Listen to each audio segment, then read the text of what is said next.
Last में कहाँ तक हो गया तो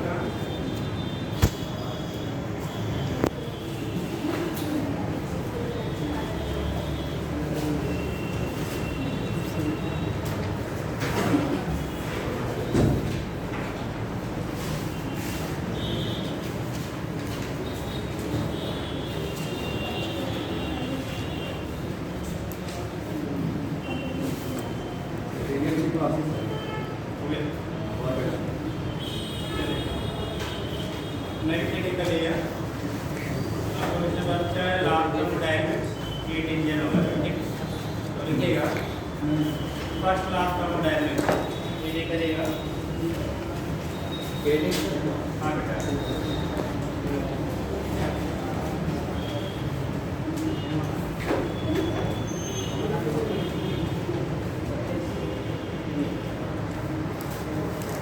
first last thermodynamics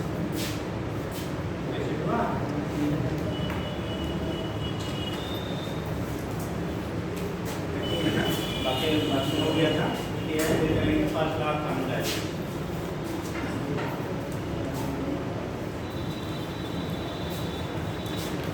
first last किसके बेस में है मतलब थर्मोडायनेमिक्स के बेस आप पंजाबी समझ ग्राफ पंजाबी का एनर्जी आप खड़े हो जाए बेटा कहाँ कितने थे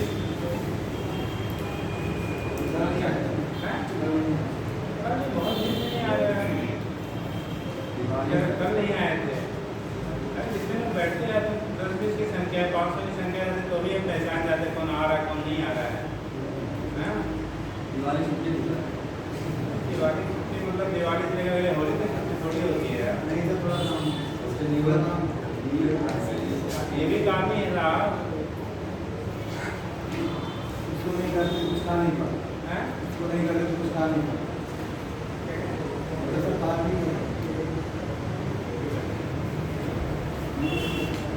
बोला क्या जा रहा है थर्मोडायनेमिक्स बेस्ड होता है कंजर्वेशन ऑफ क्या एनर्जी एनर्जी हो गया one form of energy can be converted into क्या अदर यानी कि किसी भी सिस्टम को जो हीट हम देते हैं ना बेसिकली इनका दो पार्ट में डिवाइड होता है या उसमें कन्वर्ट होता है एक ऑर्गन और दूसरा उसकी इंटरनल एनर्जी में चेंज के फॉर्म में ठीक तो टोटल जो हीट सप्लाई आप देंगे वो नेट ऑर्गन यानी सम ऑफ ऑर्गन प्लस क्या एंगेजमेंट इंटरनल एनर्जी के सब क्या होगा इक्वल होगा तो उन्हीं दोनों के बेस पे आप डिफाइन करते हैं फर्स्ट आप इसको थर्मोडायनेमिक्स को तो लिख लीजिएगा फर्स्ट हेडिंग करें बेटा first of thermodynamics it is based on conservation of energy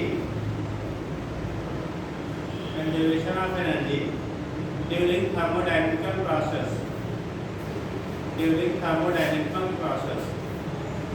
किसी भी थर्मोडायनेमिक प्रोसेस में टोटल जो एनर्जी होगी बेटा वो कंजर्व रहती है पतला इंडिकेट करते हैं टोटल जो एनर्जी आपकी होगी वो ऑलवेज क्या रहेगा कंजर्व रहेगा जो भी एनर्जी हम प्रोवाइड करते हैं बेटा किसी भी सिस्टम को वो बेसिकली हमने कहा था कुछ पार्ट में कन्वर्ट हो जाता है in the form of internal energy और in the form of work ठीक तो दो पार्ट में उसका यूटिलाइजेशन होता है एक इंटरनल एनर्जी को बढ़ाने में और दूसरा बाउंड्री की फॉर्म में तो लिखिएगा नेक्स्ट लिखिएगा according to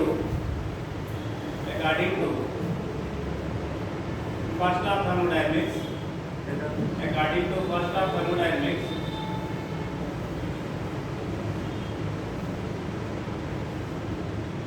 the heat given to a system is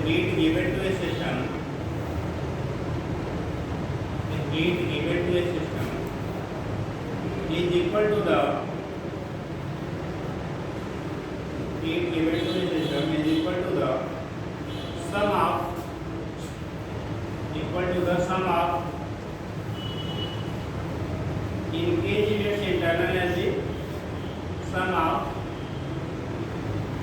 in its internal energy delta U and work done delta W by the system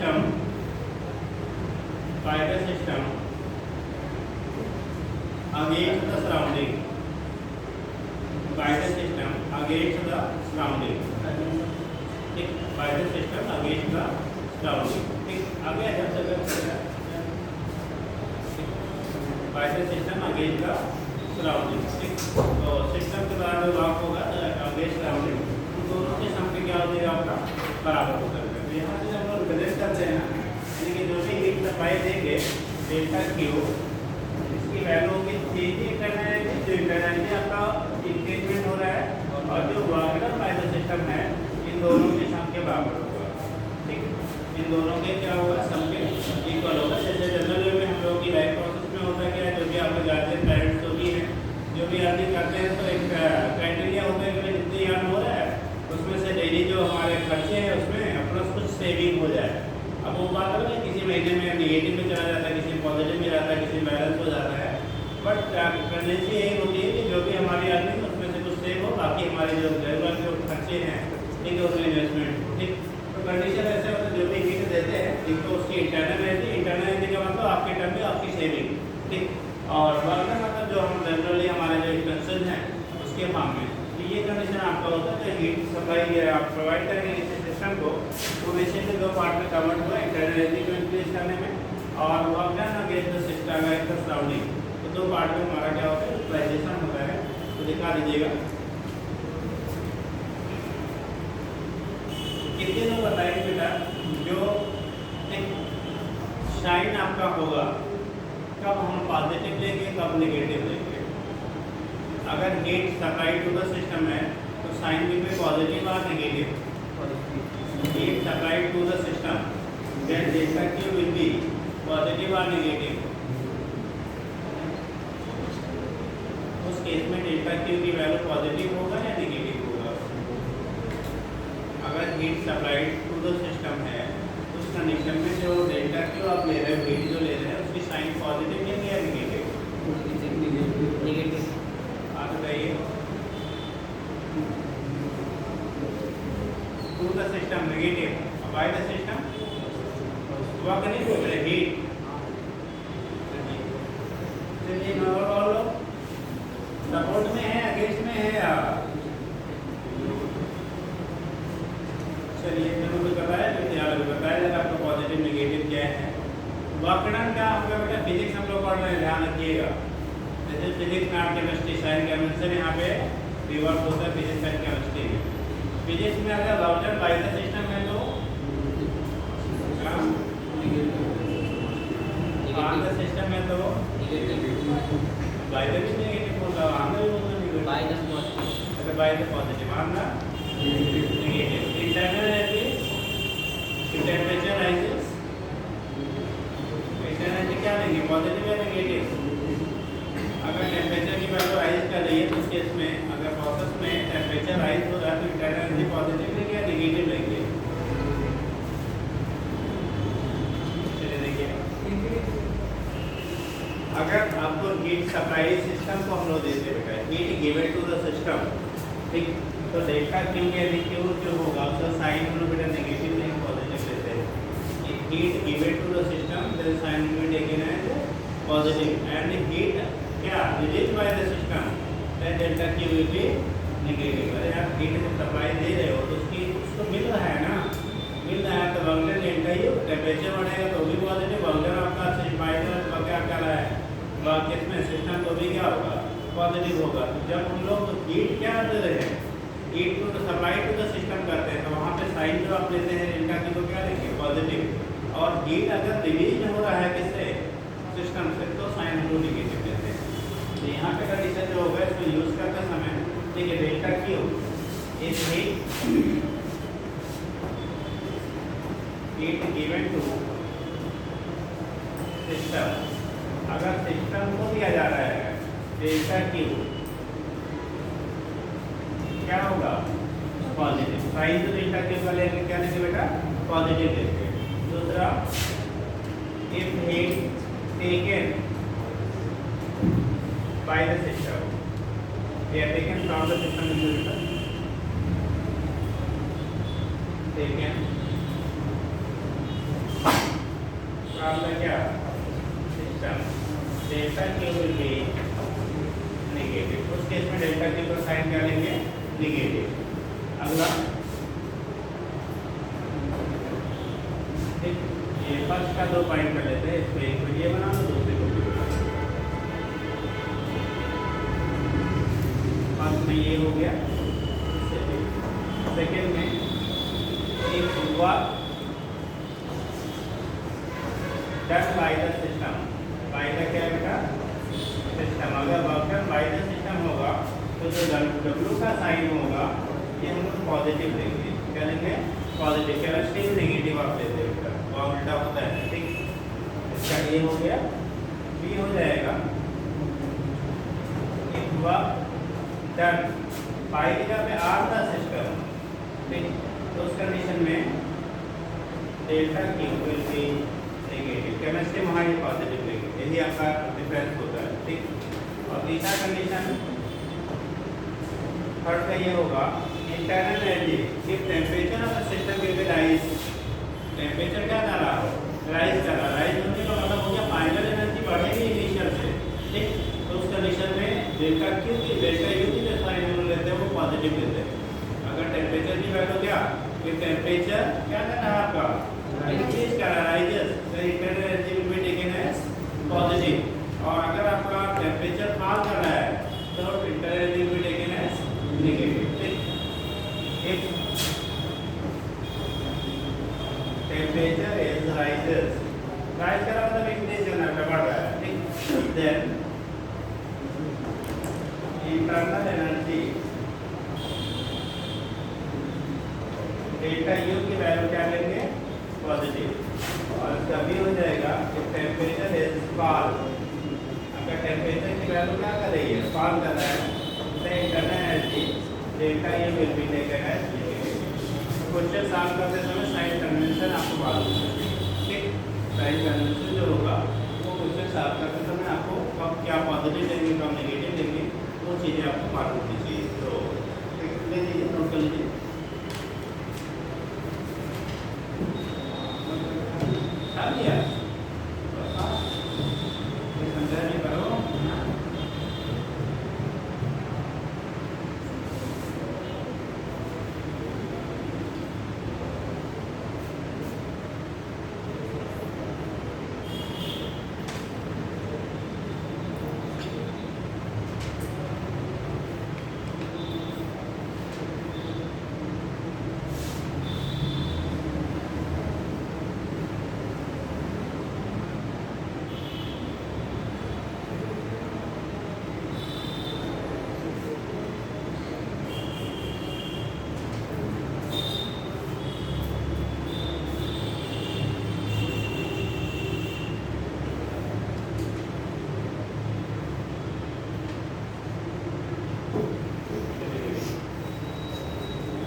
यहाँ पे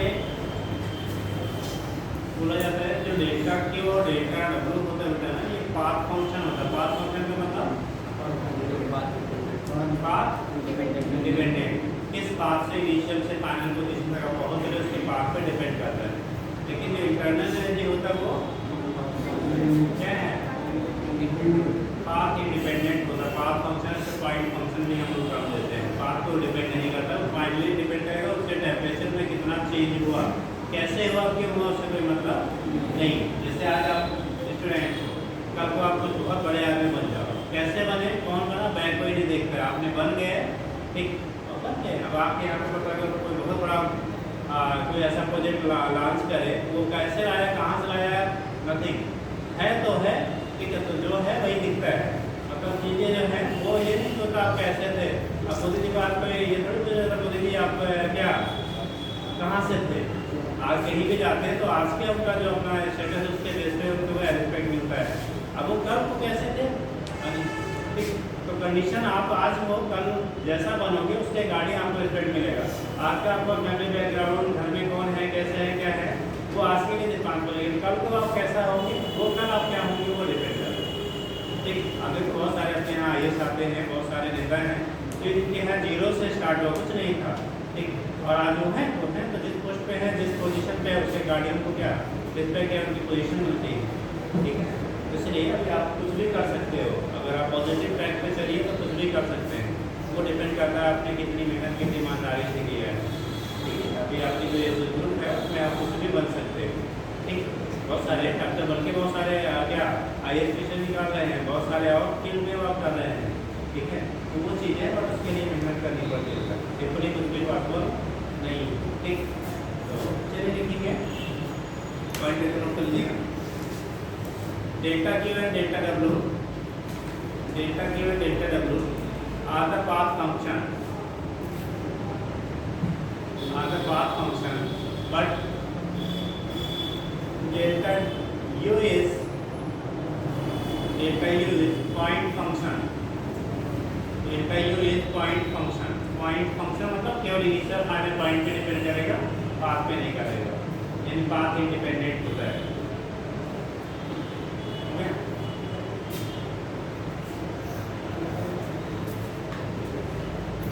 अब देखो फर्स्ट क्लास थर्मोडायनेमिक्स में बेटा, उसके बाद आपको सेकंड आया, यानी कि कोई भी नई चीज़ तब आती है जब पुरानी चीज़ में ड्रॉबैक होता है। जैसे आप कोई भी चीज़ ले रहे हो, ठीक है, आप यूज़ कर रहे हो, कोई मान लो आपने गाड़ी लिया, कुछ भी XYZ लिया, तो हम लोग चेंज तब करते हैं या तो उससे कोई बेहतर मिल जाए, बेहतर आ जाए, ठीक है, या तो उसमें कुछ ना कुछ उसके रिस्पेक्ट में दूसरी अच्छी होती तभी हम लोग चेंज करते हैं, ठीक। तो सेम कंडीशन यहाँ पे है, फर्स्ट क्लास में कुछ ड्रॉबैक था, इन्होंने केवल एक्सप्लेन किया था कंजर्वेशन ऑफ एनर्जी को, मतलब one form of energy can be converted into another form, but energy का जो ट्रांसफर आपका होता है कैसे क्यों हो रहे हैं उसके बारे में कोई एक्सप्लेनेशन नहीं था, किधर से किधर होगा कोई एक्सप्लेनेशन इन्होंने नहीं दिया था, ठीक। तो उन्हीं ड्रॉबैक को दूर करने के लिए फिर कौन सा आया, सेकेंड ला दिया गया। इससे फर्स्ट टाइम इन्होंने किया कि जो हीट दे रहे हैं हमारा क्या इंटरनल एनर्जी बाकी फॉर्म में कन्वर्ट हो रहा है, लेकिन ये ऑलवेज ऐसा होगा कि एक फॉर्म इससे गाड़ी एक फॉर्म को दूसरे में भी कन्वर्ट कर सकते, दूसरे फॉर्म को कम्प्लीटली तीसरे फॉर्म में भी कन्वर्ट कर सकते, बट कभी भी आपसे कोई भी एस्टिमेटर मशीन डिजाइन नहीं की जा सकती है जो वन फॉर्म ऑफ एनर्जी को क्या करे, अदर फॉर्म में कम्प्लीटली क्या कर सके, चेंज कर सके। जब भी मेरा कन्वर्जन होता है ना कुछ ना कुछ एनर्जी लॉस होती है। जैसे हम लोग के सामने बल्ब जल रहा है, अगर आप बल्ब पहले छोटे रहे होंगे तो नॉर्मल बल्ब आया करता था, अभी भी मार्केट में मिलता है, ठीक। अब देखते हैं नॉर्मल बल्ब को जला दीजिए, थोड़ी देर के बाद उसको टच करिए हाथ से, काफ़ी हीटिंग होती है वहाँ पे, ठीक। फिर आपका ट्यूबलाइट और CFL वगैरह आया, ठीक। उसके बाद आपके इसमें क्या आया, LED आया, तो जो आपको उस टाइम पे 100 वाट का नॉर्मल बल्ब जितनी रोशनी देता था, आज के डेट में जो 5 वाट 60 वाट के आपके LED आते उससे ज़्यादा रोशनी देते हैं, ठीक। इसका मतलब हम लोग अननेसेसरी एनर्जी क्या कर रहे थे, पहले लॉस करते थे ना भाई, हम बल्ब कुछ भी लगाते हैं, किन के लिए, लाइट के लिए, लाइट के लिए हम लगाते हैं, ड्यूरेशन भी लगाते हैं, लेकिन जो नॉर्मल बल्ब हुआ करता था वहाँ पे लॉस ऑफ एनर्जी बहुत ज़्यादा हुआ करते थे, ठीक। तो उस चीज़ को क्या किया गया, मिनिमाइज किया गया। लेकिन अभी भी जो आप LED यूज़ करते हो वो भी 100% एफिशिएंट नहीं है। आप देखो थोड़ी देर के बाद वो भी आप टच करिए थोड़ी बहुत हीटिंग होती है, उतनी नहीं होती जितनी पहले हुआ करती है। इसका मतलब ये हो गया कि कोई भी डिवाइस, कोई भी मशीन ऐसा आप डिजाइन नहीं कर सकते हैं जो वन फॉर्म ऑफ एनर्जी को कम्प्लीटली अदर में जो वन फॉर्म ऑफ एनर्जी को अदर फॉर्म में कम्प्लीटली क्या करे, कन्वर्ट कर पाए। कुछ ना कुछ हमेशा एनर्जी का लॉस होता है। जैसे फैन चल रहा है आप लोग इस सर पे, अगर आप उसको टच करेंगे देखिए कुछ ना कुछ उसके बॉडी में हीटिंग होती है, ठीक। तो हीट हो रहा है, इसका मतलब कि हमें क्या उससे कन्वर्ट करना ना कि प्रोटेक्टिव वर्क में हीट के मामले में कन्वर्जन के लिए हमने लगाया नहीं है, बट आपको कुछ ना कुछ एनर्जी लॉस होती है। तो बैटरी बेटा कभी भी वन फॉर्म ऑफ एनर्जी को कम्प्लीटली हम हम अदर फॉर्म में कन्वर्ट नहीं कर सकते। इसी को अभी आप हीट इंजन आगे बढ़ोगे, एफिशिएंसी ऑफ हीट इंजन, ठीक।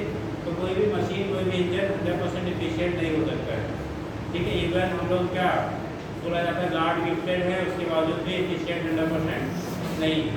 भाई हम लोग क्या मानते हैं, ईश्वर के ठीक क्या रचनाएं हैं, फिर भी हम लोग 100% एफिशिएंट नहीं है। कहाँ से देवी जी आइए तो रेगुलर आइए, ऐसे 6 महीने में दिन आने से फायदा नहीं है ना। करेंगे इन्फॉर्म कीजिए किसी को, हाँ सारा करना बना बेटा, खास करके क्लास में तो अगर नहीं आया करें तो इन्फॉर्म कर दिया करिए, ठीक। जब कोई मर्जी जब आ जाए, जब मर्जी चला जाएगा तो मैं करेगा उसको पढ़ने से उसमें फायदा है। ऐसे में किसी फायदा तो सब जाकर ही बन जाए। क्या बोला आपने, जब हम लोग एफिशिएंसी की बात करेंगे, किसी बात करेंगे एफिशिएंसी की बात करेंगे, सीधी जो आता है एक लाइन है स्टेटमेंट बेटा, किसी भी सब्जेक्ट में अगर आप पढ़ रहे हो रेगुलर आएंगे तभी उसका फायदा होगा। आप एक दिन आओगे, 2 दिन गायब जाओगे, फिर 4 दिन आएंगे, ब्रह्मा के पढ़ाए तो भी समझ में नहीं आना है, पढ़ा ही कुछ होना है, ठीक। या तो भाई आपको इतना आता हूँ, आप घर पे इतना पढ़ लेते हो और घर पे पढ़ लेते हैं, इतना आपको आ जाता तो फिर आने की भी जरूरत नहीं है। अगर आपको लगता है कि हमें कुछ नीड है तो रेगुलर आइए, ठीक। अगर आपको लगता है कि आने से फायदा है और आपको क्या उसके फायदे हैं, बेनिफिट है आपको, तो आप रेगुलर आइए, तभी उसके फायदे मिलेंगे। अदरवाइज ऐसे 2 दिन आए, 4 दिन बाराती गायब हैं, कोई मतलब नहीं होता है, ठीक। इसीलिए गवर्नमेंट की पॉलिसियाँ क्या होती है, फेल होती है, उसका एक मेजर रीजन यही है निःशुल्क होना। अभी 1 लाख का जमा किए होते ना बड़े रेगुलरली आते हैं लोग, आते हैं वो रेगुलर आते हैं। नहीं आना होगा तो पापा फोन करेंगे, सर आज नहीं पहुँच पाएगा, ये रीजन है। यहाँ तो बच्चा तक नहीं बताना चाहता कि हम कहीं नहीं आए रहते, ठीक। इसलिए अगर आपको कुछ बनना है तो रेगुलर आइए, ठीक। चलिए देखिए क्या लिखा हमने, ये केस आपका होता है फर्स्ट लॉ, तो उसमें जो ड्रॉबैक आपकी होती है, ठीक है। फर्स्ट लॉ का क्या जो ड्रॉबैक्स आप लोग तो लिख लीजिएगा, limitations of first law of thermodynamics. Limitation कमी क्या रहेगी, लिमिटेशन बेटा या ड्रॉबैक दोनों टर्म यूज करते हैं। Limitation LIMITATI limitation of first law of thermodynamics, limitation of first law of thermodynamics, limitations of first law of thermodynamics.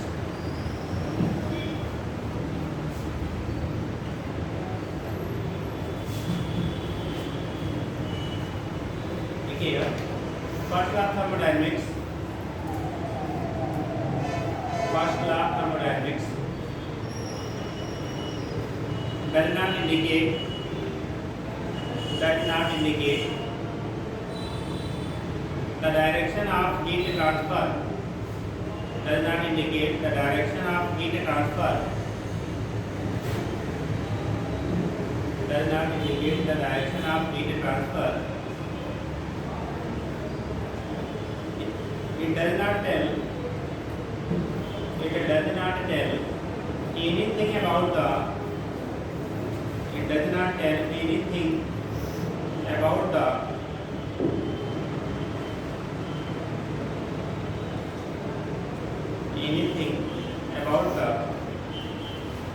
condition under which, about the condition under which heat, under which heat can be transformed into work and heat can be transformed, बदला जा रहा है, transformed बेटा TRANSFORMED, transformed into work and also it does not indicate,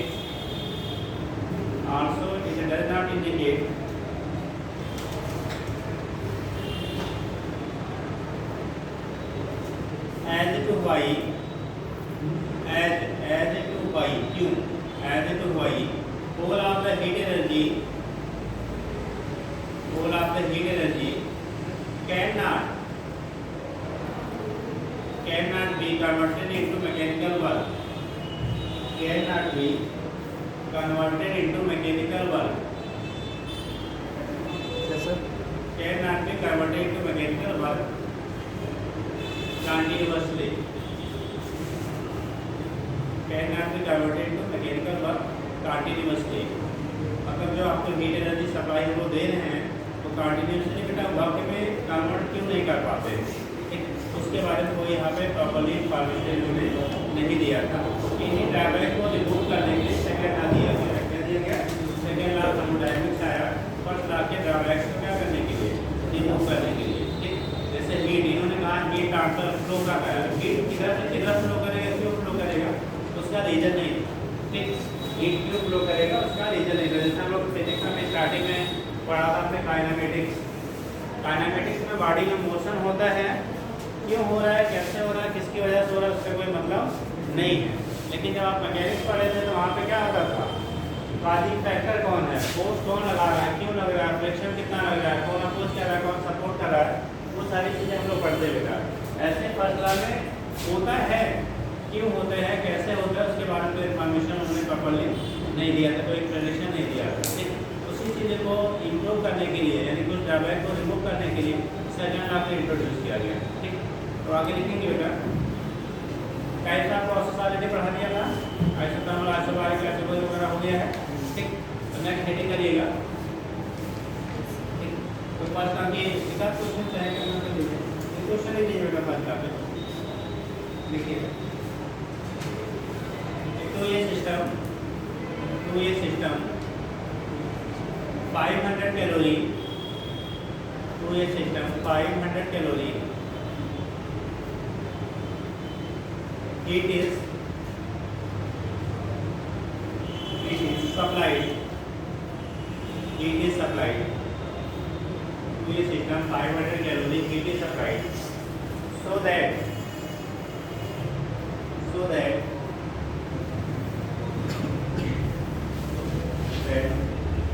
the work done by the system will be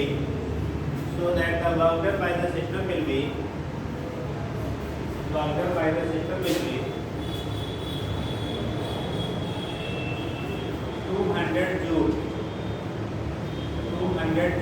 200 joule. Then determine change in internal energy of the system,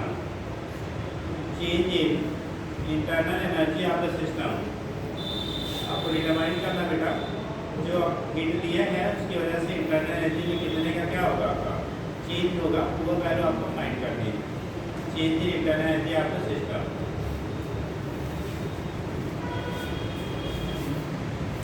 change in internal energy of the system.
आपका 1900, आपका 2200 और लोग का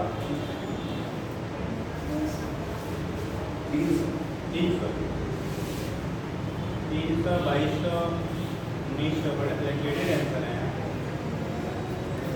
और लोग 200, 300 और लोग 300। मतलब 300 वाले कई लोग बोल रहे हैं, हाथ उठाओ तो 300 वाले, अरे गलत हो सही हो तो बात की बात है, हाथ उठाओ 300 वाले, हाथ उठाओ 300। 1900 वाले, 2100 आपने बोला था, 2100। 2200 वाले हाथ उठाओ, 2200। और आप 20 वाले भी कोई होंगे, चलो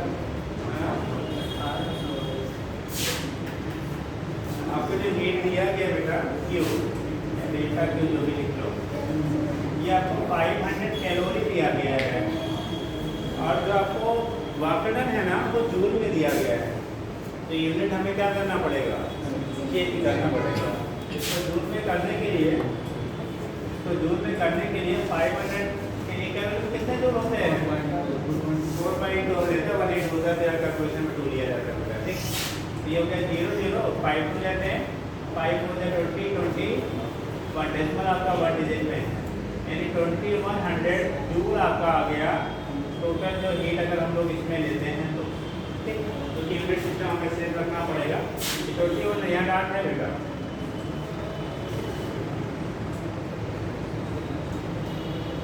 2000 जूल आपका हो गया जो हीट सप्लाई आपने सिस्टम को दिया। और हीट सप्लाई दे रहे हैं तो पॉजिटिव आपका होगा, वो आपका बाइनरी सिस्टम बोला गया है। अब बाइनरी सिस्टम को लोग पॉजिटिव ही रखते हैं। ठीक, तो यहाँ पे डेल्टा क्यू की जो वैल्यू होगी फार्मूले का डेल्टा क्यू प्लस कितना, डेल्टा डब्ल्यू, डेल्टा क्यू आ गया 2100 equal to delta Q plus delta W कह लो कितना बोला गया 200। ठीक, तो डेल्टा यू की वैल्यू होगा बेटा इधर शिफ्ट कर दोगे 2100 माइनस 288, 1900 ये जूल में है। लेकिन याद रखेंगे जब आपको अगर हीट कैलोरी में दिया है तो आंसर में कैलोरी भी उसको चाहिए होगा। ठीक, इससे अगेन हम लोग कैलोरी बदलने के लिए 1900 अपॉन कितना 4.2 से आप डिवाइड कर देना, जो वैल्यू आएगा ये कैलोरी में मिल जाएगा। कितना मिल जाएगा बेटा, तो यहाँ से हम लोग कैलोरी उसकी वैल्यू को डिटरमाइन करेंगे जो भी आपको गिवन रहेगा। ठीक है, तो कंडीशन ये हुआ 1900 को अब कन्वर्ट कर लिया अगले किसमें कैलोरी में। ठीक, चलिए जिन लोगों ने 300 किया था उन्होंने सीधे 500 में से 200 को क्या कर दिया, विदाउट यूनिट चेंज किए, शेयर हो चाहे चुनवा हो सब बराबर है। ठीक, उसको बता दिया अगर बेटा यूनिट चेंज करना पड़ता है, जब भी एडिशन सब्ट्रैक्शन करेंगे हमेशा यूनिट सेम सिस्टम में होना चाहिए। ठीक है, हो जाएगा भाई। तो कुछ सेकेंड ना पढ़ लेते हैं, उसके बाद फिर हीट इंजन पढ़ते हैं। ठीक, देखिएगा second law of thermodynamics heating करेंगे। Second law of thermodynamics,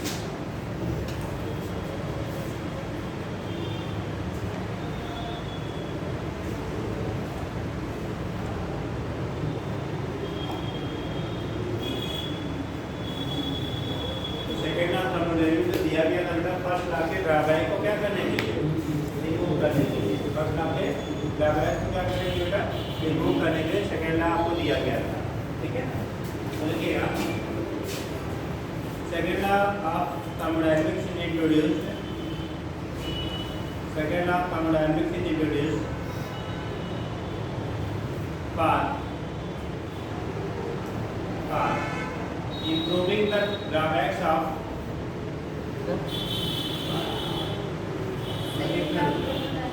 second of thermodynamics से गिवन फॉर ऐसे कर लो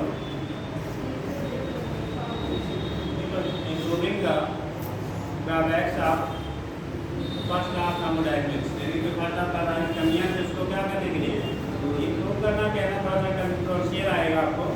और रिमूविंग का कर दो, इम्प्रूविंग की वजह रिमूविंग कर दो बेटा। इम्प्रूव करना कहीं गलती से सोच लिया और पढ़ाने के लिए तो गड़बड़ हो जाएगा, इसलिए रिमूविंग कर दो। Removing the drawbacks of first law of thermodynamics,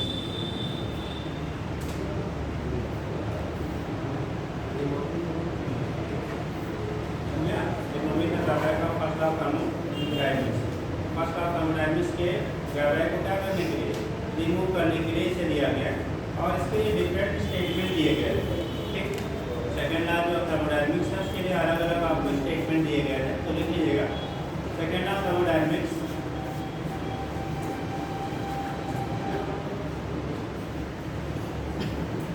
second law thermodynamics is given in the form of different statements, in the form of different statements, different statement beta, different statements, in the form of different statements, everything is in the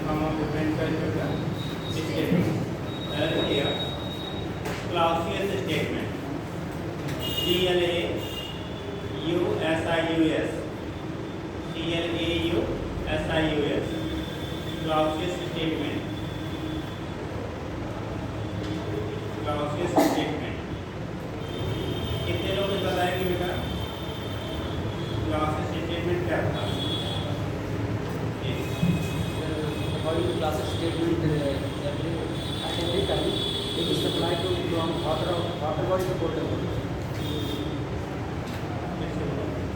According to classic statement, it is always flow from colder body to higher. मतलब जो body heat का self flow होता है वो higher temperature to lower की तरफ होता है। अगर लोअर से आपको हायर की तरफ ले जाना तो किसी एक एक्सटर्नल एजेंसी की जरूरत होगी। जैसे अभी कल समझाया गया था, अगर आप कप में चाय कुछ भी गर्म चीज़ें रख देते हो तो ऑटोमेटिकली वो ठंडा हो जाता है। ठंडी चीज़ें रखते हैं तो ऑटोमेटिकली क्या होता है, गर्म हो जाता है। इसका मीनिंग ये हो गया कि हीट अगर हॉट है, कूल हो रहा है, इसका मतलब उसका टेम्परेचर एटमॉस्फेयर से ज़्यादा है तो सेल्फ वो हीट एटमॉस्फेयर को क्या करेगा, ट्रांसफर करेगा। और अगर उसका हीट टेम्परेचर जो है वो एटमॉस्फेयर से कम है तो सेल्फ में हीट एटमॉस्फेयर से क्या करेगा, वो रिटेन कर लेगा, गेन कर लेगा। तो मतलब हीट का जो ट्रांसफर आपका होता है बेटा, ये कह रहे एनर्जी का जो ट्रांसफर है हमेशा hotter body to colder body itself होता है।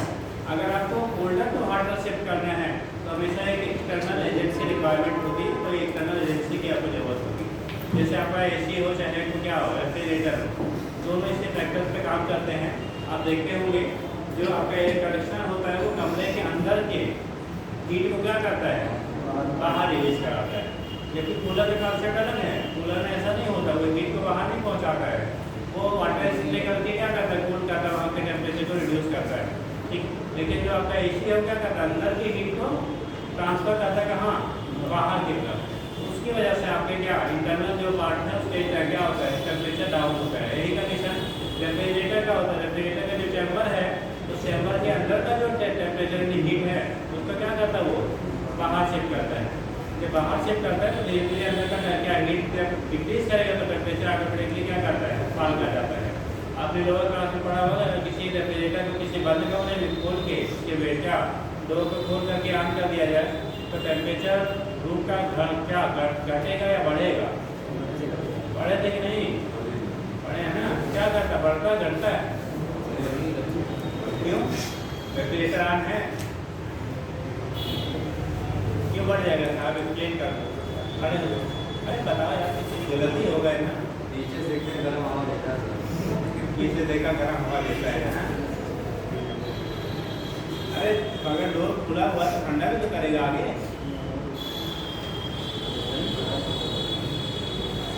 जैसे आप जाके खोलते हो आपको ठंडा फील होता है ना, ठंडा फील होता है तो ठंडा भी तो ठंडी हवा भी तो दे रहा है आगे से।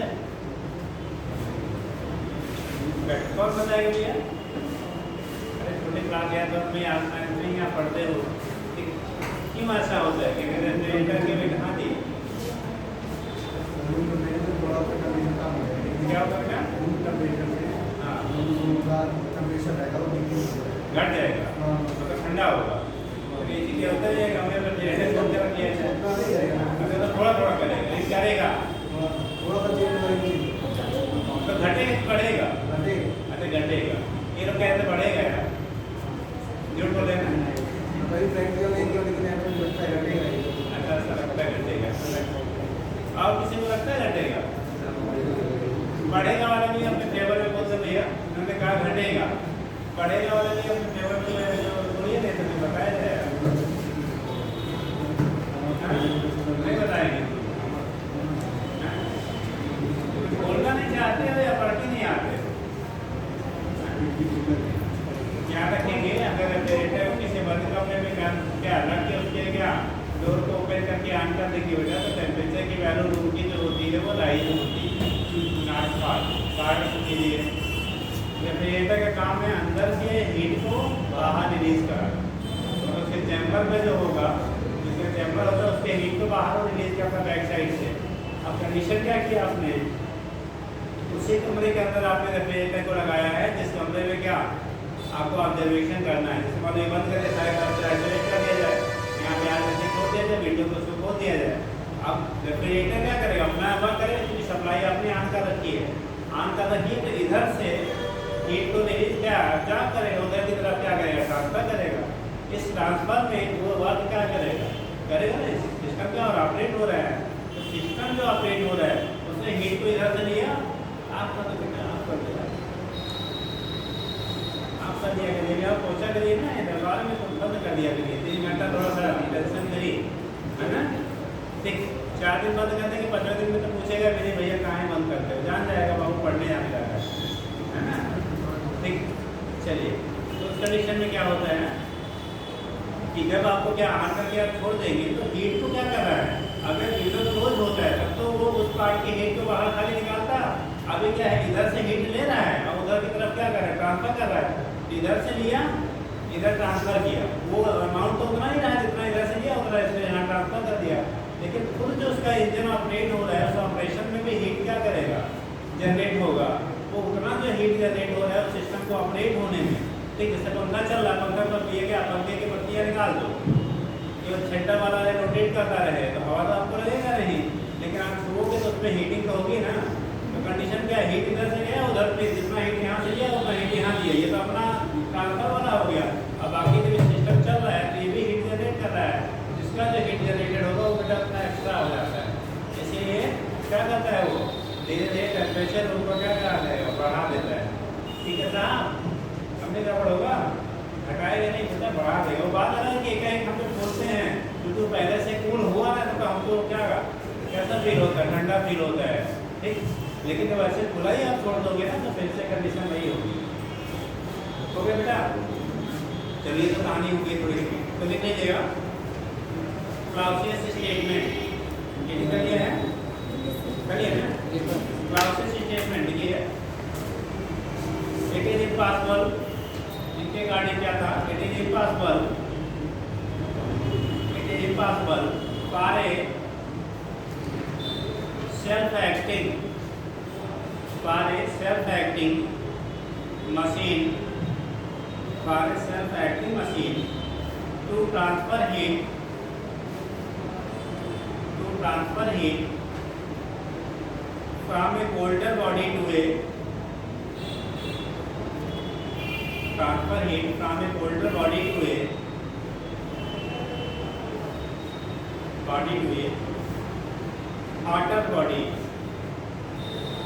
hotter body without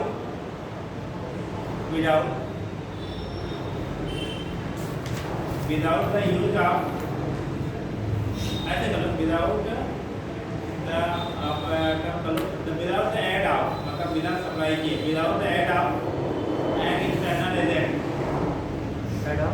aid of AID होता है बेटा, aid of an external agent, मतलब किसी बाहरी इसके एजेंट के बिना हेल्प के कभी भी लो टेम्परेचर से हाई टेम्परेचर की तरफ हीट का फ्लो नहीं होता है। ठीक, इसी का उल्टा कह सकते हैं, यानी heat will be self flow from higher temperature to lower temperature. Or करके लिख लो, आर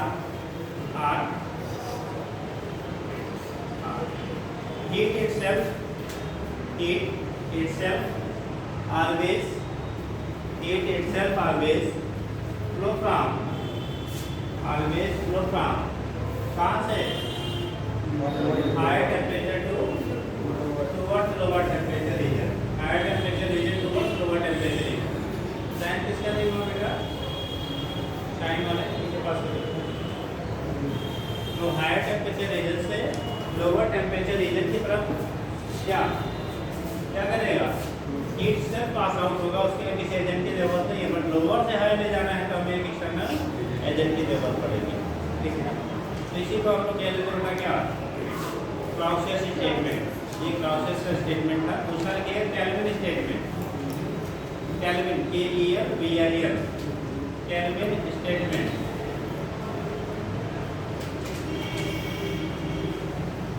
केल्विन स्टेटमेंट देखिए, it is impossible for a body, it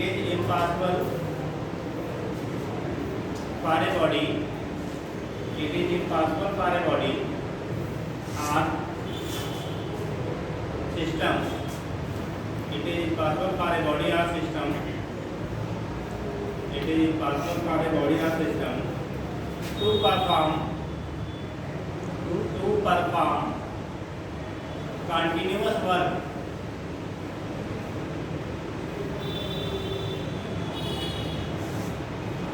by cooling it to a temperature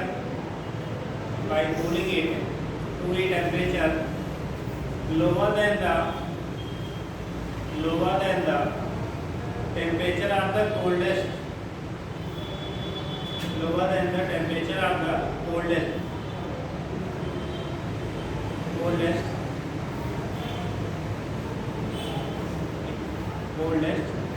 one of it surrounding, मतलब जो उसका surrounding में जो coldest temperature है उससे लोअर टेम्परेचर तक खुद क्या वो वर्क करके उससे बिलो टेम्परेचर तक नहीं जा सकता है।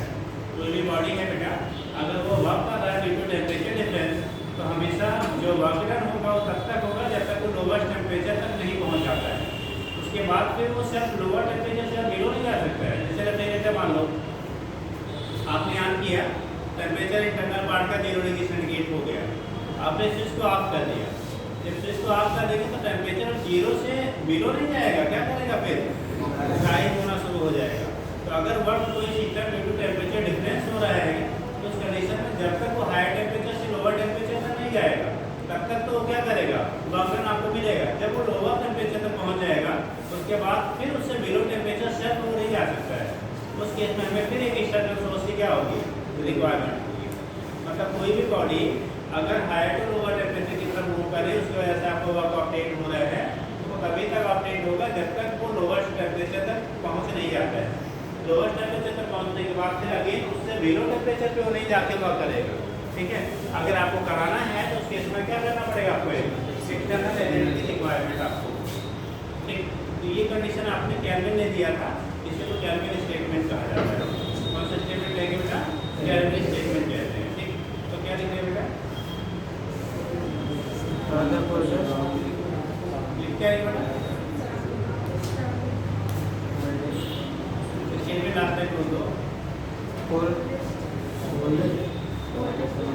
Coldest one of the surrounding, यानी कि जो सराउंडिंग का आपका है उससे आपका बिलो टेम्परेचर में जाके वो वर्क सेट नहीं कर सकता है।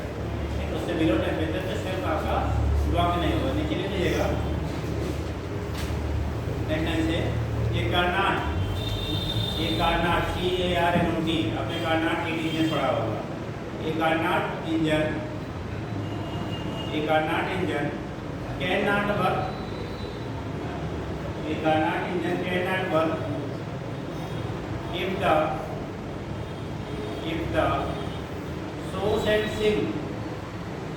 if the source and sink are at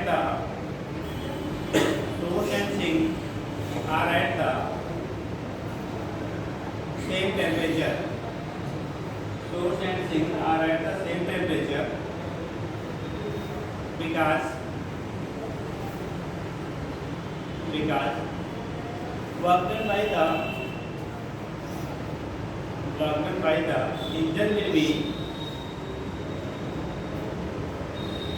done by the engine will be due to cooling the source and heating the surrounding. Cooling the source and heating the surrounding.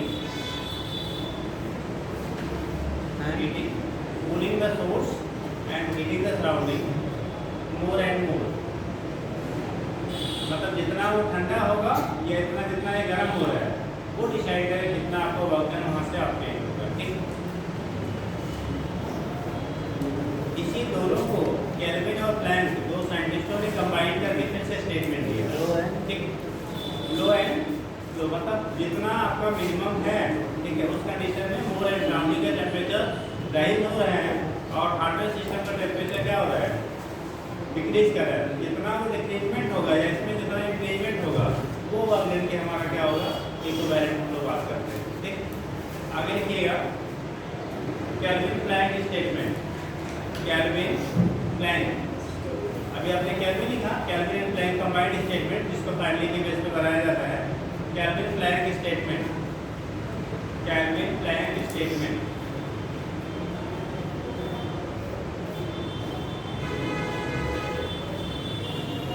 Mostly engine हम लोग इसी concept पे लेके बनाते हैं। ठीक, देखिए it is impossible to design an engine. It is impossible to design an engine that extract मतलब रिमूव करना, निकालना, that extract that extract heat and fully utilized into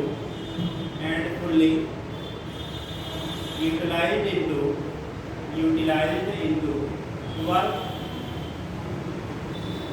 without producing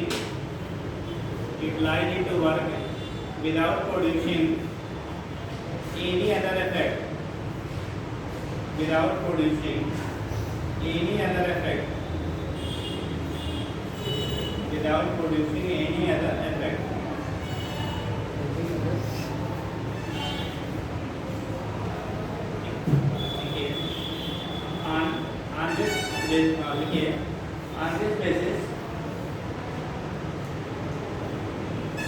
on this basis it is clear that any amount of heat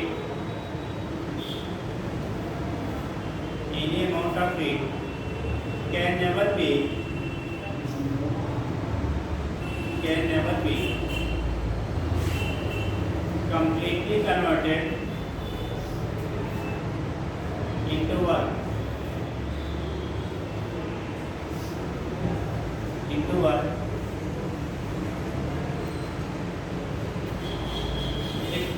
but some part of energy will be always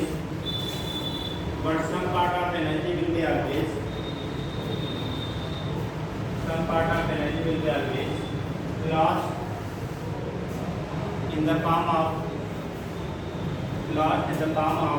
इसके बेटा heat. देखो जितने भी हम engine लेते हैं, कोई भी ले लो, एनीथिंग जो भी आपकी मशीनरी सिस्टम है, जब भी हम लोग एनर्जी देते हैं ना, तो हमेशा कुछ ना कुछ हीट के फॉर्म में एनर्जी लॉस होती है। जैसे जो लोग गाँव पे बिलोंग करते हैं, आपने देखा होगा गाँव पे खेत में पानी डालने के लिए तो इलेक्ट्रिक आने लगा, इलेक्ट्रिक को चाहे आपका क्या फ्यूल से चलाते हैं इंजन हम लोग, ठीक, तो उसको जब आप चलता है ना तो इंजन हीट होता है। कितने लोगों ने देखा है? सब लोग यहाँ बस्ती कितना बड़ा है, सब लोग जानते हैं। तो इंजन क्या होता है आपका? हीट होता है। बस ओवर हीटिंग को रोकने के लिए जहाँ से पंप से पानी निकलता है उसे एक पाइप जाता है उसकी सप्लाई को कहाँ, इंजन को, और फिर एक आउटलेट लगा होता है। एक साइड से पानी इंटर करता है बॉडी को, दूसरे साइड से क्या होता है, इमर्ज आउट होता है उस टेम्परेचर को क्या करने के लिए, रिड्यूस करने के लिए।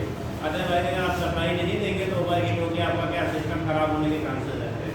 ठीक, इसी तरह से गाड़ियों में आपको क्या रेडिएटर लगा होता है, ठीक, उसके टेम्परेचर के इंजन को क्या करने के लिए, बढ़ाने घटाने के लिए, ठीक है, जिससे ओवर हीटिंग ना होने पाए। तो जो भी इस टाइप के सिस्टम है वहाँ पे हमेशा क्या करता है, ओवर हीटिंग को अवॉइड करने के लिए कोई ना कोई क्या सिस्टम वहाँ पे मैनेज किया जाता है।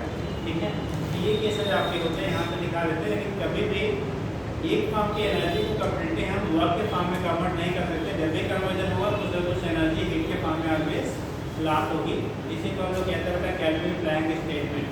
क्या कहते हैं?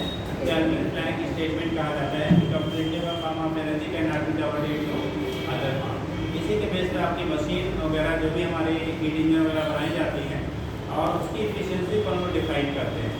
इसीलिए बोला जाता है बेटा किसी भी मशीन, किसी भी इंजन की एफिशिएंसी कभी 100% नहीं हो सकती। घर पे जाकर पढ़ते हैं बेटा, ना तो यहाँ वाली समझ पाओगे ना जो पढ़े वो समझ पाओगे। अगर कन्फ्यूजन होगा तो आगे का पूछ लेना। अगर बाद में पढ़ने को पढ़ने को स्टेटमेंट मीनिंग वही होती है, तरीके कहने के अलग अलग होते हैं। हो सकता है आपने पहले पढ़ा या लिखा हो किसी अगर तरीके से लिखा हो, मतलब वही करता है। ठीक है, पकड़ा सब चीज़ें ऐसे ऐसे लिखा है, सब चीज़ें ऐसे लिखा रहे हैं, तो वो आप ना यहाँ के रहोगे ना वहाँ के रहोगे। ठीक, पढ़ के आइए, कोई चीज़ आओ तो उससे समय पूछ दिया करिए, या तो फिर जाइए घर पे पढ़ लीजिए, फिर कोई कंट्रोवर्सी आए तो पूछ लीजिए। समझ है ना? अगर पढ़ना घर से कोई पढ़ना तो एक पढ़ जाइए करना है। स्टेटमेंट है वो मैथमेटिकल डेरिवेशन नहीं है। स्टेटमेंट बोलने के कई तरीके होते हैं, कई तरह से उसको बोला जाता है। हो सकता है आपने पढ़ा हो किसी अलग तरीके से बोला तो बोला वही जाएगा, तरीके क्या होंगे अलग बदल जाएगा। ठीक, चलो देखो एक बार ध्यान में तुमने ठीक मुझे बेटा इसी को हम लोग कह रहे थे क्या कैल्विन फ्लैग स्टेटमेंट कहा जाता है। कैल्विन क्या फ्लैग स्टेटमेंट कहते हैं। नेक्स्ट आपका आता है बेटा, अब हम लोग जो हीट इंजन पढ़ते हैं, पहला आपने पढ़ा हो कार्नाट हीट इंजन। क्या पढ़ा हुआ? Karnat heat engine. उससे पहले जनरल हम लोग हीट इंजन ले लेते हैं।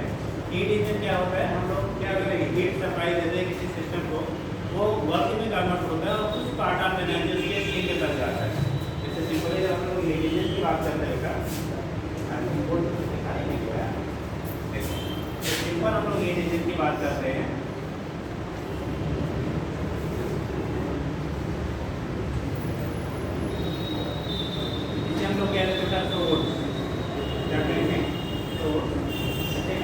इसी को कोल्ड रिजर्वायर भी बोलते हैं। क्या बोलते हैं? Cold reservoir. इसे बोला जाता है हॉट रिजर्वायर। हॉट रिजर्वायर, एक कोल्ड रिजर्वायर हो गया, दूसरा हॉट रिजर्वायर हो गया। हॉट रिजर्वायर में तो उसका टेम्परेचर हाई होगा, कोल्ड रिजर्वायर का मतलब इसका टेम्परेचर लो होगा। ये वर्किंग डिफरेंस होता है। अगर यहाँ से आपको हीट ट्रांसफर जो हम लोग कर रहे हैं, सपोज है यहाँ से हीट हमने ट्रांसफर किया, वो K1 किया, कितना लिया K1, और स्टीम को जो हीट ट्रांसफर हो रहा है वो Q2 हो रहा है। K1 हीट सोर्स ने प्रोवाइड किया और Q2 हीट कहाँ स्टीम को आपको ट्रांसफर हो रहा है। तो यहाँ जो वर्किंग डिफरेंस है, जो वर्क डन होगा बेटा, वो K1 माइनस कितना Q2 के बराबर। K1 माइनस क्या होगा Q2 के बराबर होगा। तो ये जो आपका होता है वो वर्क के फॉर्मूला का मतलब प्रैक्टिकली इन स्टेटमेंट के बेस पे ये एक्सप्लेन होता है। कभी भी किसी भी रीजन की जो शीट आपका होता है उसको ट्रांसफर होने वाले हीट को हम लोग जीरो नहीं कर सकते, कभी भी उसे इग्नोर नहीं किया जा सकता है। प्रैक्टिकली कोई भी ऐसा इंजन डिजाइन नहीं किया जा सकता है जिसके लिए आपका Q2 की वैल्यू यानी जो अननेसेसरी हीट हमारा ट्रांसफर हो रहा है सराउंडिंग, उसे हम लोग जीरो कर सकें।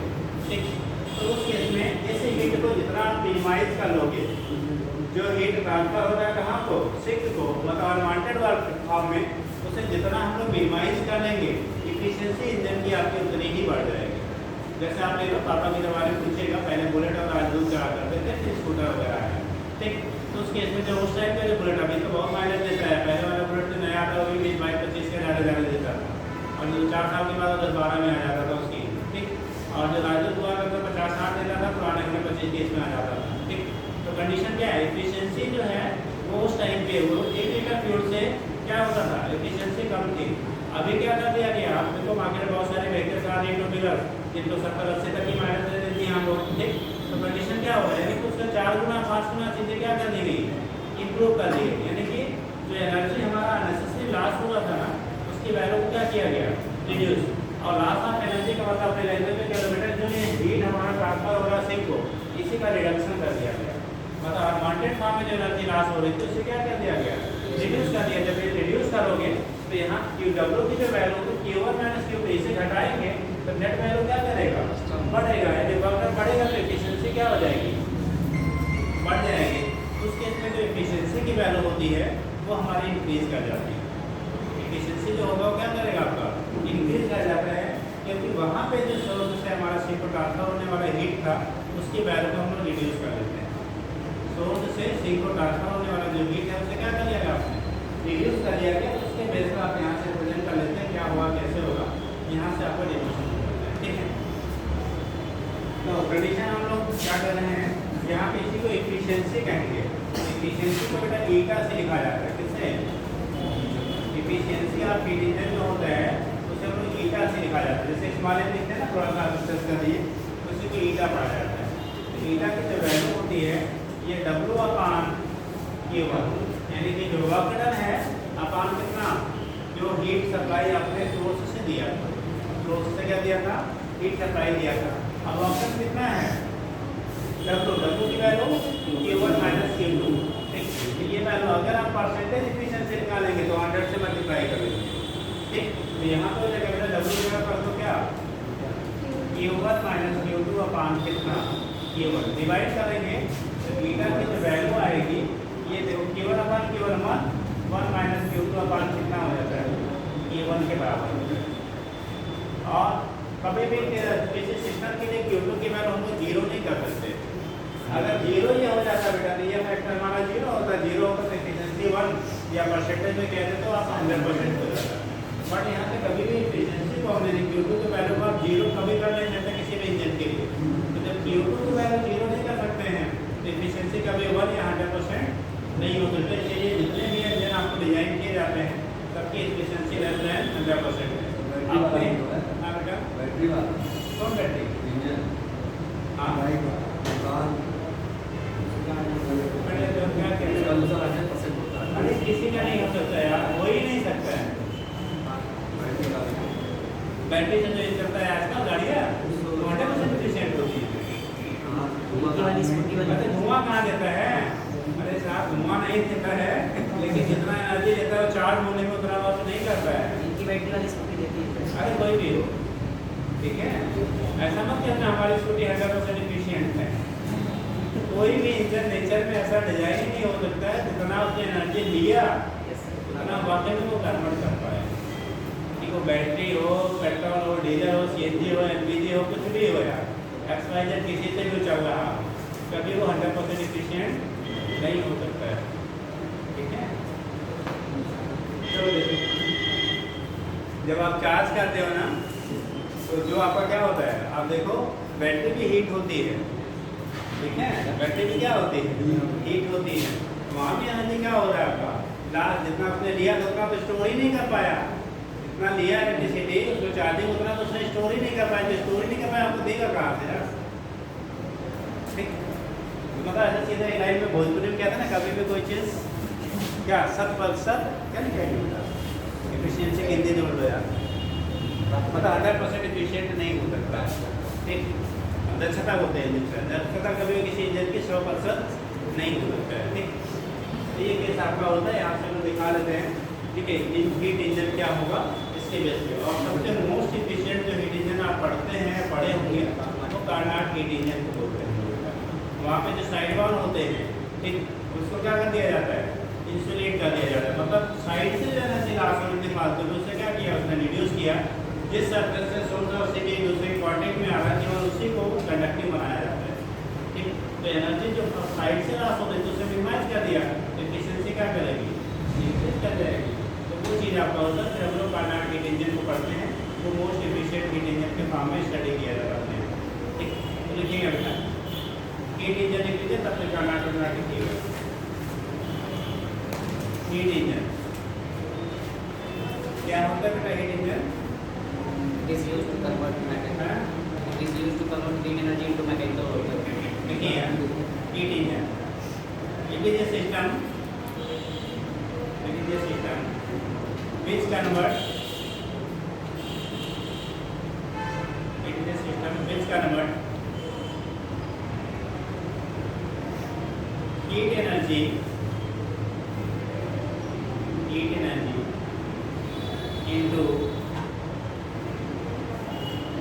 heat energy into किसमें mechanical energy, heat energy into mechanical energy. but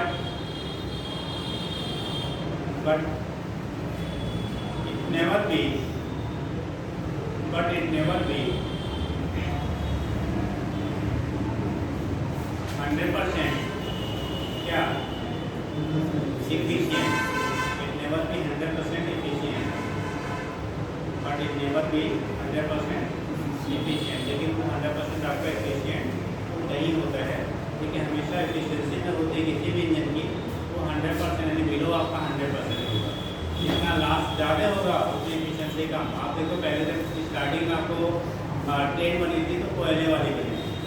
ठीक, ये दो टाइप के इंजन होते हैं, एक इंटरनल कंबशन इंजन होता है, सुन लीजिए थोड़ा सा एफिशिएंसी को रिलेट करता है। एक इंटरनल कंबशन इंजन होता है बेटा, दूसरा एक्सटर्नल कंबशन इंजन होता है। बातें नहीं है, एक इंटरनल कंबशन इंजन होता है और दूसरा हमारा एक्सटर्नल कंबशन इंजन होता है। जब हम लोग इंटरनल कंबशन इंजन की बात करते हैं, जिसका इंटरनल कंबशन इंजन की बात करते हैं, तो फ्यूल उसी बॉडी के अंदर कंज्यूम होगा और वही एनर्जी जनरेट होगा, आपका वर्क डन के लिए रिस्पॉन्सिबल होगा। इंटरनल कंबशन इंजन में फ्यूल कहीं और बर्न होता है, ट्रांसफर कहीं और किया जाता है। तो जो भी इंटरनल कंबशन इंजन है उनकी हमेशा एफिशिएंसी इंटरनल वाले से कम की जाती है, कम होगी। अरे भाई जैसे कोई चीज़ मैन्युफैक्चरिंग आप बस्ती में कर रहे हो और उसका ट्रांसपोर्टेशन आप बॉम्बे में कर रहे हो तो उसका कास्ट बढ़ेगा घटेगा जी? अगर ट्रांसपोर्टेशन चार्ज हो जाएगा ना, फूड बनाते बस्ती में हैं, बेचते हैं दिल्ली में ले जाके, तो चार्जेस क्या होंगे? ट्रांसपोर्टेशन बढ़ जाएगा। तो कंडीशन हम लोग जो सारी चीज़ें खरीदते हैं मार्केट में ना, बहुत सारी चीज़ें अपने एक्चुअल कास्ट का कई गुना हम लोग दे के लेते हैं। रीजन क्या? ट्रांसपोर्टेशन चार्जेस एक जगह से दूसरी जगह जा रहे हैं, मल्टीपल हमारे टैक्सेस लगते हैं, ठीक? हाँ, अरे बहुत सारी चीज़ें होती हैं। बाकी भी और फैक्टर्स आपका जो बेचेगा वो भी कुछ लेगा, जो खरीदेगा वो भी कुछ लेगा, तो प्रोसेस बहुत सारी है। 10 रुपये का आइटम है, 100 रुपये हम लोग खरीदते हैं, तो कंडीशन वही है। इसीलिए गवर्नमेंट क्या कर रही है आजकल, लोकल सेट हो रहा है ना, अपने यहाँ प्रोड्यूस करिए और अपने यहाँ क्या करिए, कंज्यूम करिए, तो चार्जेस क्या होंगे? घट जाएंगे। भाई जैसे बस्ती में आपने प्रोडक्शन किया, बस्ती में आपने यूज़ कर लिया, तो उसको क्या ट्रांसपोर्टेशन घटा, ठीक? दूसरी चीज़ एक स्टेट से दूसरे स्टेट ट्रांसफर करेंगे, एक कंट्री से दूसरे कंट्री ट्रांसफर करेंगे, तो जो टैक्सेस लगते हैं वो क्या करेंगे? नहीं लगेंगे, घटेंगे। अरे भाई गाँव में गए गुड़ खरीद के ले आए, उसने टैक्स दिया है क्या? ठीक, लेकिन जब वही मार्केट में आ जाएगा तो क्या होगा? ठीक, तो कंडीशन क्या है, यानी कि जब आप खुद प्रोडक्शन करेंगे तो चीज़ों के कास्ट क्या होंगे? घट जाएंगे। ठीक है, गवर्नमेंट इसीलिए आपको बहुत सारी पॉलिसी आज से मार्केट में ले आ रही है, जिससे जो चीज़ें हमारे रिक्वायरमेंट की हैं मोस्ट ऑफ हम खुद उसको प्रोड्यूस कर लें। जब खुद प्रोड्यूस करेंगे तो चीज़ें क्या होंगी? वो सस्ती होंगी। ठीक, सस्ती होंगी, अपने प्रोडक्शन रहेंगे तो अपने लिए क्या हम शेयर में रखेंगे। दूध आपको अगर खुद खाना है तो इधर क्या गाय या भैंस को आप क्या मेडिसिन गिरा के तो निकालेंगे नहीं, लेकिन जब बेचना है तो पता नहीं क्या क्या मिला के बेच देते हैं। ठीक, वही कंडीशन आपका यहाँ भी होता है बेटा। ठीक है, तो ये चीज़ें आपके जो होती है यहाँ से हमें दिखा देते बेटा क्या हीट इंजन की एफिशिएंसी क्या होगी, तो लिख लीजिएगा क्या क्या बेटा हो गया। सिंपल कैसे बना लो यार, बहुत कुछ करने की जरूरत नहीं है, नोट कर लीजिए। जो ईटा यहाँ पे होगा बेटा, eta always less than 1 or, eta less than कितना 100%। हमेशा ईटा की वैल्यू जो होती है 1 से कम या परसेंटाइल में लेंगे तो ऑलवेज लेस देन क्या होगा 100%। Q2 never be 0। इसी को हम लोग टेम्परेचर के टर्म में लिखते हैं बेटा, किसके टर्म में लिखेंगे? टेम्परेचर के टर्म में लिखेंगे। तो अगर आपको जो सोर्स है, जो सोर्स हमारा है हॉट डेस्क हमारा, जिसका टेम्परेचर अगर हमारा मान लो T1 है और सी का टेम्परेचर आपको T2 है, ठीक? तो जो आपका टेम्परेचर होता है हीट टेम्परेचर के इक्विवेलेंट माना जाता है। जिसका टेम्परेचर ज़्यादा है हीट उसके पास क्या होगी ज़्यादा, क्योंकि सिस्टम का जो मास है यानी जो भी उसका उसमें सस्पेंशन जो सेम कांस्टेंट दिया जा रहा है, तो उस केस में इसी इक्वेशंस को हम लोग मॉडिफाई कर लेते हैं आर करके इन टर्म्स ऑफ टेम्परेचर की heat equal to 1/T2 upon कितना T1 लिया जाता है, 1 - T2 अपॉन T1। अगर टेम्परेचर के टर्म में जो वैल्यू हम लोग मानते हैं तो 1 - T2 बाई क्या हो जाएगा T1 के टर्म में लिख लेते हैं। ठीक, तो यहाँ से डिसाइड कर लेते हैं। इसी को आप कहते हैं क्या हीट इंजन, क्या कहेंगे? This is called heat engine. तो टाइम बता देना बेटा,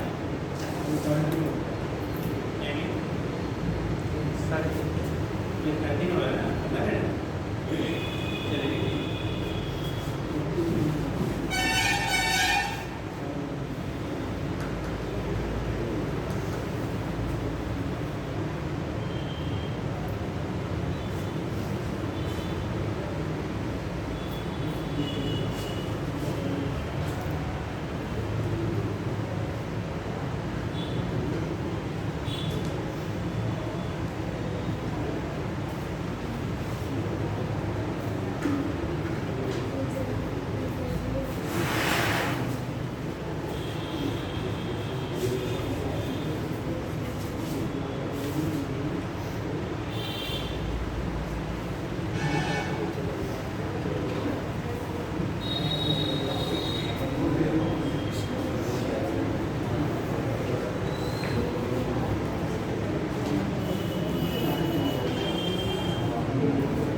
डिटरमाइन इफिशिएंसी यहाँ पे परसेंटेज इफिशिएंसी करो, डिटरमाइन परसेंटेज इफिशिएंसी यहाँ पे सर डिटरमाइन परसेंटेज इफिशिएंसी यहाँ पे परसेंटेज इफिशिएंसी यहाँ पे heat engine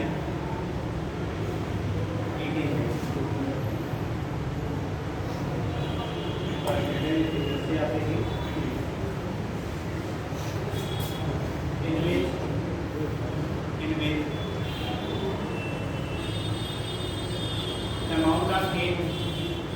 amount of heat transferred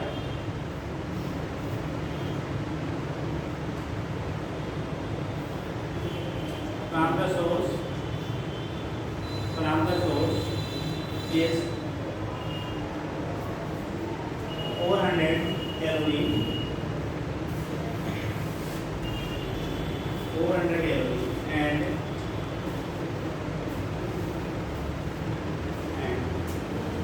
heat received by the synthase heat transfer होगा सिंक को received by the synthase 50 calorie 50 calorie तो कितना है 50 कैलोरी, वैसे ज़्यादा कम बोल दिया 150 कैलोरी 150 कितना टोटल था 150 कैलोरी। अब आपको एफिशिएंसी निकालनी थी कितना उस हीट इंजन की एफिशिएंसी होगी, एफिशिएंसी आता है हीट इंजन आपको डिटरमाइन करना है।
जब आप एफिशिएंसी निकालोगे Q1 की वैल्यू कितना दे बेटा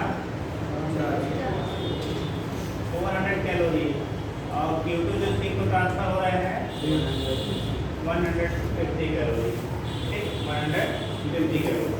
तो यहाँ से निकालना है आपको एफिशिएंसी सिंपल सा है, तो कितना 1 Q2 upon Q1 1 Q2 150 upon 400 0 काट देंगे 5 से काट 3 अपॉन 8 बन जाए, ये हो गया आपका पाई कितना 8 परसेंटेज निकालना है तो मल्टीप्लाई बाई क्या करिए 100।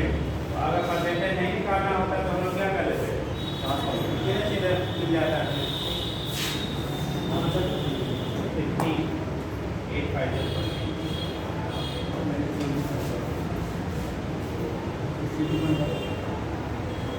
62 पॉइंट कितना 5% हो गया। तो आपकी जो वैल्यू मिल रही है 62 पॉइंट क्या होता है 5%, एफिशिएंसी 62.5% आपकी हो गई। ठीक,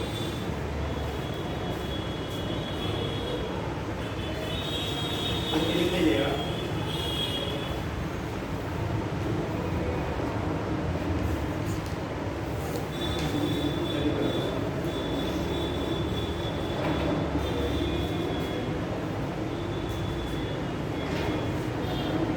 पारे perfect heat engine, for a perfect heat engine, ideal या perfect जो भी कर, for a perfect ब्रैकेट और ideal heat engine, for a perfect or ideal heat engine,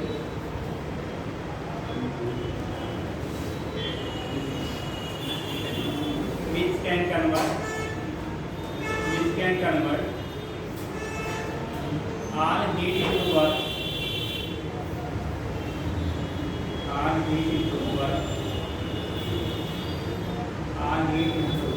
पूरा हीट को वर्क में कन्वर्ट करते हैं। दैट इज आप लिख सकते हो W की वैल्यू जो होगी बेटा वो Q1 के बराबर और Q2 की वैल्यू जो होगी वो क्या 0। तो एफिशिएंसी आता है 1 माइनस कितना Q2/Q1, Q2 की वैल्यू 0 है तो एफिशिएंसी की वैल्यू कितनी होगी 0 से भाग डिवाइड है तो 0 है 1 माइनस 0 1 और क्या एफिशिएंसी 1 या परसेंटेज में लिखेंगे तो कितना। अगर कोई परफेक्ट या आइडियल हीट इंजन है जो पूरा का पूरा बेटा हीट को कन्वर्ट कर दे रहा है किसमें टॉप के फॉर्म में, उस कंडीशन में उसकी एफिशिएंसी 100% होगी। बट ऐसा तो प्रैक्टिकली पॉसिबल नहीं है, मतलब हम लोग इसको बना नहीं सकते हैं, ऐसे कोई हीट इंजन को डिजाइन नहीं कर सकते हैं जो 100% कैसा हो एफिशिएंट हो, यानी पूरा हीट को वर्क में क्या करे कन्वर्ट करे। हो जाएगा। अच्छा बताओ हीट इंजन और उसमें जो रेफ्रिजरेटर होगा उसमें क्या अंतर होता है। हीट इंजन और रेफ्रिजरेटर में क्या होगा।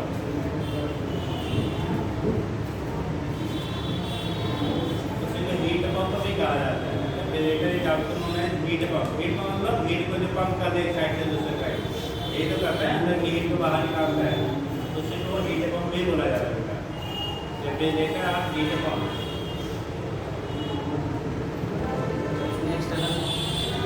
एक्सटर्नल एजेंट लगाया जाता है, कंप्रेसर लगाओ और देखो हीट इंजन है हीट पंप का जो काम है, हीट इंजन है हीट पंप का काम देखो जो हमारा हीट इंजन था उसका था higher temperature to lower temperature से हो रहा था, वहाँ पर ऑक्सीजन हमें मिलता था। जो हीट पंप या रेफ्रिजरेटर हम लोग जब बात करेंगे तो यहाँ से लोअर टेम्परेचर से किधर हायर की तरफ ले जाना होता है हीट। भाई अंदर का चैम्बर ठंडा होता है ना, कहाँ करते हैं उसको ज़्यादा जहाँ टेम्परेचर उसकी तरफ शिफ्ट करते हैं हीट को, उसके इसमें इसीलिए नाम दिया जाता है हीट पंप। जो रेफ्रिजरेटर है उसी को हम लोग हीट पंप भी कहते हैं। लोअर टेम्परेचर रीजन से हायर टेम्परेचर की तरफ हीट को वो ट्रांसफर करता है, और जब भी हीट को ट्रांसफर करेगा बेटा हमेशा सिस्टम पे वर्क करना पड़ेगा। वहाँ पे सिस्टम द्वारा वर्क हो रहा था, यहाँ पे भी सिस्टम पर वर्क करना पड़ेगा। ठीक, और जब हम लोग सिस्टम पे वर्क करेंगे तो उस कंडीशन में साइन क्या होगी हमारी क्या अपोजिट हो जाएगी। ठीक, तो यहाँ पे जब दिखाते हैं तो सिंक से सोर्स की तरफ आप लोग हीट को क्या कर रहे हैं, सोर्स का काम करेगा एटमॉस्फेयर, सिंक का काम किया आपका क्या रेफ्रिजरेटर है, तो सिंक से सोर्स की तरफ आप हीट को ट्रांसफर कर रहे हो। उस केस में यहाँ पे आपको जब हीट होगा, ठीक है, जो हीट होगा हम रिलेशन वैसे बनाएंगे बट कंडीशन क्या होगी रिवर्स डायरेक्शन में क्या कर रहे हैं आप यहाँ पे उसको ऑपरेट कर रहे हैं, इसलिए आप लोग वहाँ पे टर्म्स जो यूज़ करते हैं वो हमारा बदल जाता है।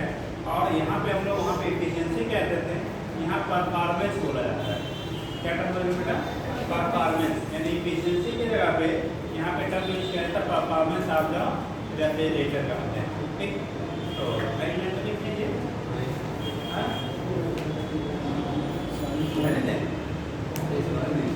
क्वेश्चन पूछना पूछ लीजिए, नहीं बताए बोलते नहीं कहा कर लीजिए, करने के बाद क्वेश्चन करीब होगा कहते हैं तो लिखिए द टेम्परेचर ऑफ बात नहीं the temperature of hot and cold reservoir, hot and cold reservoir,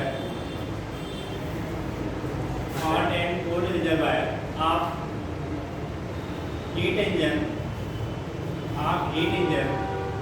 is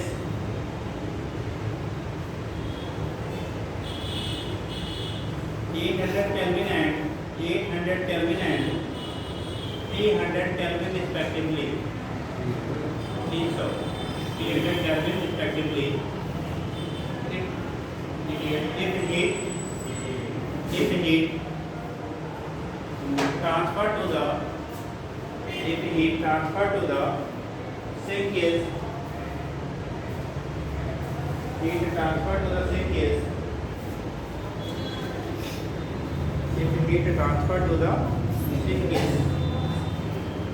there is 400 calorie, then determine efficiency of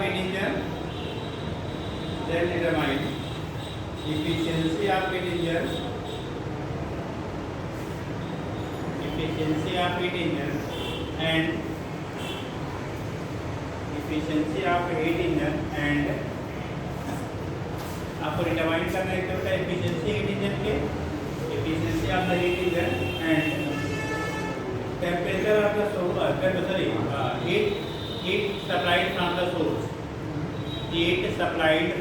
source source से कितना heat supply की जाएगी heat supplied from the source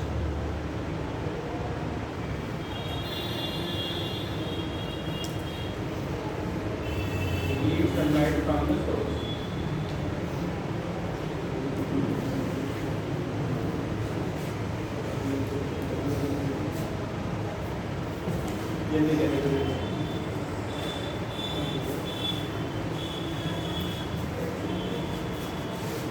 heat supplied from the source से कितना heat supply होगा उस चीज को निकालना है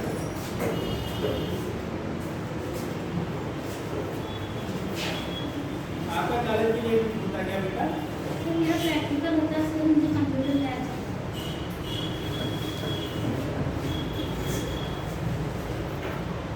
लैब चलने लगा सर चलता है लेकिन पढ़ा तो 2 साल से स्टाफ आ गया पहले नहीं करा करता था अभी शायद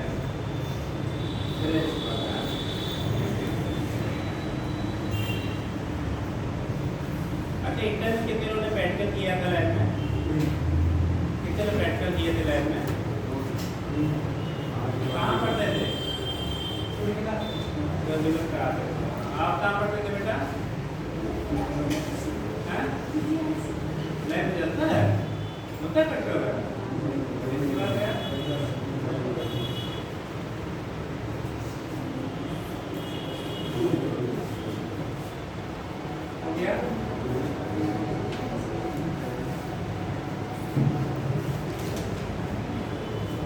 जब बच्चे प्रैक्टिकल लैब रेगुलरली करते थे तब पाते थे 18 नंबर 20 नंबर 22 नंबर 25 नंबर में बहुत अच्छा पा गया 28 नंबर अब लैब जाते ही नहीं तो पाते 28 नंबर 29 नंबर 30 नंबर ऐसा चलता है वैसे चलता है ना मतलब जब करते थे तब ये बातें थे अब नहीं करते हैं तब मतलब उसको सारे इंस्ट्रूमेंट पूछ ले बेटा ये क्या है तो भी नहीं पता रहेगा उसका रिपोर्ट क्या रिजल्ट की बात रिपोर्ट दो ठीक और मार्क्स आते हैं 30 आउट ऑफ 30 है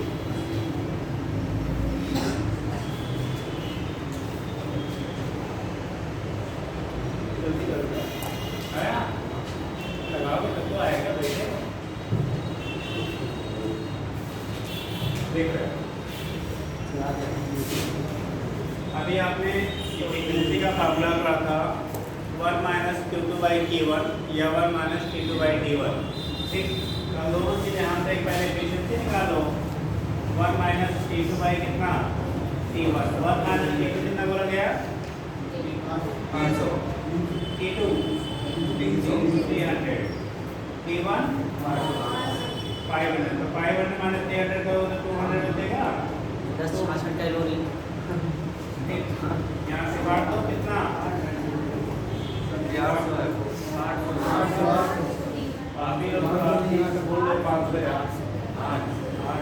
8 तो है ये सर ऐसे बोल रहे हैं इसलिए 2 बार काटना कम किया है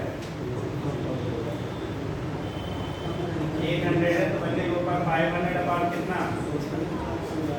800 ये दो कैंसिल हो गया 8 6 48 अच्छा 2 2 5 ये हो गया 0.625 0.625 या परसेंटेज चलेंगे तो बेटा 64.5% हो जाएगा ठीक फ्रैक्शनल में लिया इतना परसेंटेज एफिशिएंसी लेंगे तो 62.5% हो जाएगा तो उसे आपको निकालना था क्या हीट जो सप्लाई सोर्स से मिलेगा सोर्स जो देगा तो आप वही एफिशिएंसी वाला कॉन्सेप्ट यूज कर लो यार तो 1 - Q2 by Q1 equal to 1 - T2 by कितना T1 that is Q2 by Q1 equal to T2 by क्या हो जाएगा T1 यहाँ पे वैल्यू जो आपको इसकी आ रही है इसकी वैल्यू जो आ रही है वो हमें मालूम है तो 1 - Q2 की वैल्यू कितना बोला 400 Q2 की वैल्यू आपको 400 दिया गया है कितना 400 तो 400 अपॉन Q1 तो ये वैल्यू आपने कैलकुलेट करके निकाला है 0.625 कितना 5 तो यहाँ से आप इसको इधर करोगे तो 400 अपॉन Q1 इक्वल टू आएगा 1 - 0.625 दैट इज 5 हो गया ये बचा 9 7 और यहाँ पे 9 में से गया आपको क्या 63.375 ये 400 अपॉन किसका Q1 की वैल्यू आ जाएगा इसको 400 अपॉन 0.375 डिवाइड कर देना जो वैल्यू आ रहा होगा ये डेसिमल है 0.375 कितना 10 10 66 66 डेसिमल में भी आ रहा है बेटा जो भी आ रहा हो अब फाइन कर देना ये हो जाएगा हमारा हीट कितना क्या करेगा 8 जब आया तो इसको ट्रांसफर होगा ठीक तो यहाँ से आप डिविडेंड कर लेते हैं ये कंडीशन आपकी होती है इसके बेसिस प्रेजेंटेशन हो जाएगा चलिए